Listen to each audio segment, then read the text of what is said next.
Seorang terjadi. Jalan yang berada di Dusun Kasuara, Desa Arabika, Kecamatan Sinjai Barat, Kabupaten Sinjai mengalami longsor setelah wilayah ini diguyur hujan selama 2 hari. Longsor mengakibatkan jalan penghubung Kabupaten Goa dan Sinjai ini ambles.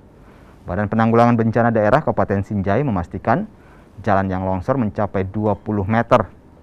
Longsor yang terjadi di Dusun Kasuara, Desa Arabika, Kecamatan Sinjai Barat ini diperkirakan terjadi sekitar pukul 15:05 dan jalanan sepanjang kurang lebih 20 meter ini betul-betul amblas dan tersisa hanya bahu jalan. Berdasarkan hasil peninjauan kami di lokasi saat ini, penyebab longsor diperkirakan karena memang kondisi tanah yang labil setelah diguyur hujan 2 malam berturut-turut dengan curah hujan yang cukup tinggi, terjadi longsor dan ini mengakibatkan arus lalu lintas Manipis Sinjai terputus dan tidak dapat dilewati oleh kendaraan